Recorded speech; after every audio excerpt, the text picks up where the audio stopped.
பழைய சாதத்துக்கும் தயிர் சாதத்துக்கும் தொட்டு சாப்பிட்றதுக்கு காரசாரமான சைட் டிஷ் இருந்துச்சுன்னா சாதம் எவ்வளோ சாப்பிட்டோம்னு நம்மளுக்கே அளவு தெரியாது. அதுவும் மழை காலத்தில் சொல்லவே வேண்டாம். இந்த மழை காலத்தில் நல்ல காரசாரமாக சாப்பிட்றதுக்கு நம்ம நாக்கு ஏங்க ஆரம்பிக்கும். அந்த மாதிரி நேரத்தில் நல்ல புளிப்பும் காரமும் சேர்ந்து இந்த புளிமிளகாய் இருந்துச்சுன்னா தொட்டு சாப்பிட்றதுக்கு சூப்பராக இருக்கும். இந்த புளிமிளகாய் செய்கிறது ரொம்ப ஈஸி, ஆனால் டேஸ்ட் அட்டகாசமாக இருக்கும். வணக்கம், welcome to foods of India. நல்ல புளிப்பும் காரமும் சேர்ந்து அந்த புளி மிளகாய் செய்கிறதுக்கு நான் இன்றைக்கி நம்மளோட டெரஸ் கார்டன்லேருந்து ஃப்ரெஷ்ஷாக 1/4 கிலோ அளவுக்கு பச்சை மிளகாய் பறிச்சிட்டு வந்திருக்கேன். பச்சை மிளகாயை தண்ணியில் ஒரு தடவை நல்லா கழுவிட்டு இப்போ அதனோட காம்பை இந்த மாதிரி நம்ம கிள்ளி எடுத்துடலாம். அதுக்கப்புறம் ஒரு கத்தினால் பச்சை மிளகாய் இந்த மாதிரி கொஞ்சமாக கீறி எடுத்துக்கலாம். பச்சை மிளகாய் 2ஆக கட் பண்ணுற விட இந்த மாதிரி கொஞ்சமாக கீறி எடுத்தோம்னா நம்ம எண்ணெயில் வதக்கும் போது அது உள்ளே இருக்க விதையெல்லாம் வெளியே வராது. அதே மாதிரி நம்ம ஊறுகாய் ரெடி பண்ணதுக்கப்புறம் அப்படியே முழுசாக ஒரு முழு மிளகாய் எடுத்து சாப்பிட்றதுக்கு நம்மளுக்கு ரொம்ப வசதியாக இருக்கும்.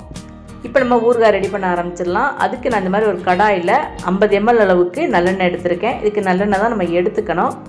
எண்ணெய் நல்லா சூடானதுக்கப்புறம் 1.5 டீஸ்பூன் அளவுக்கு கடுகு சேர்த்துருக்கேன். கடுகு நல்லா இந்த மாதிரி பொரிஞ்சு வந்ததுக்கப்புறம் இப்போ நம்ம கீரி எடுத்து வச்சுருக்க அந்த பச்சை மிளகாயை சேர்த்துக்கலாம். அடுப்பை மீடியம் ஃப்ளேமில் வச்சு பச்சை மிளகாய் எண்ணெயில் நல்லா வதக்கி எடுத்துக்கணும். பச்சை மிளகாயோட கலர் நல்லா மாறி நல்லா வதங்கி வரணும். அது வரைக்கும் நம்ம எண்ணெயில் நல்லா வதக்கி எடுத்துக்கணும்.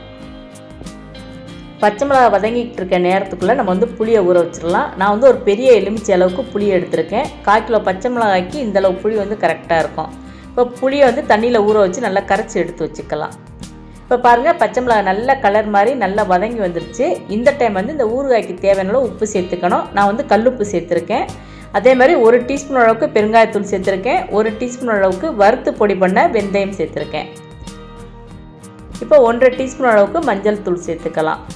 இப்போ இதெல்லாம் சேர்க்கும்போது நம்ம அடுப்பை சிம்மில் வச்சுட்டு ஒரு 1/2 நிமிஷம் எண்ணெயில் இது எல்லாத்தையும் நல்லா வதக்கி எடுத்துக்கலாம்.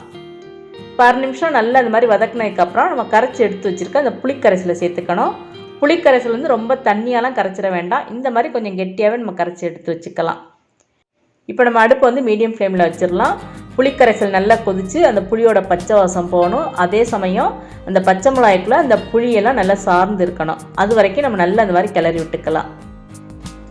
பாருங்கள், நம்ம சேர்த்த புளித்தண்ணி நல்லா வற்றி வந்துருச்சு. அந்த பச்சை மிளகாய்க்குள்ளே அந்த புளியை நல்லா சார்ந்துருக்கு. இந்த டைம் நீங்கள் உப்பும் புளிப்பும் கரெக்டாக இருக்காங்கிறத செக் பண்ணி பார்த்துக்கலாம். தேவைப்பட்டால் உப்பு அல்லது புளி நீங்கள் சேர்த்துக்கலாம். இப்போ இது கூட 1.5 டீஸ்பூன் அளவுக்கு துருவன வெல்லம் சேர்த்துக்கலாம். வெல்லம் சேர்த்தா தான் அந்த புளிப்பு பேலன்ஸ் பண்ணோம். இப்போ இதெல்லாம் சேர்த்து நல்லா இந்த மாதிரி கலந்து விட்டதுக்கப்புறம் வெல்லமும் நல்லா கரைஞ்சி வந்துடும். இதுக்கப்புறம் நம்ம அடுப்பை சிம்மில் வச்சு நல்லா எண்ணெய் பிரிஞ்சு வர்ற வரைக்கும் நம்ம வெயிட் பண்ணணும். பாருங்கள், இப்போ எண்ணெய் நல்லா பிரிஞ்சு வந்துருச்சு. இப்போ இந்த டைம் நம்ம அடுப்பை ஆஃப் பண்ணிடலாம். அவ்வளோதான். நல்லா ஆறுனதுக்கப்புறம் நம்ம ஒரு கண்ணாடி பாட்டில் ஸ்டோர் பண்ணி வச்சுருந்தோம்னா குறைஞ்சது 4 மாதம் வரைக்கும் நம்ம வச்சுருந்து யூஸ் பண்ணிக்கலாம். இந்த ஒரு மிளகாய் இருந்தாவே போதும். நம்ம பழைய சாதமாக இருந்தாலும் சரி, தயிர் சாதமாக இருந்தாலும் சரி, எவ்வளோ வேணாலும் சாப்பிடலாம், சாப்பிட்டுக்கிட்டே இருக்கலாம். அந்த அளவுக்கு நல்லா புளிப்பும் காரமாக சூப்பராக இருக்கும். ஊறுகாய் செய்கிறதுக்கு வெயில் இல்லைன்னு கவலைப்படவே தேவையில்லை. இந்த பச்சை மிளகா ஊறுகாயை நீங்கள் ரெடி பண்ணி வச்சிட்டிங்கன்னா போதும், 4 மாதம் வரைக்கும் நம்மளுக்கு தாக்கு பிடிக்கும். காரசாரமான இந்த புளி மிளகாயை இன்றைக்கே நீங்களும் செஞ்சு பாருங்கள். இந்த வீடியோ உங்களுக்கு பிடிச்சிருந்ததுன்னா ஃபுட்ஸ் ஆஃப் இந்தியா சேனலை சப்ஸ்கிரைப் பண்ணுங்கள். தேங்க்ஸ் ஃபார் வாட்சிங்.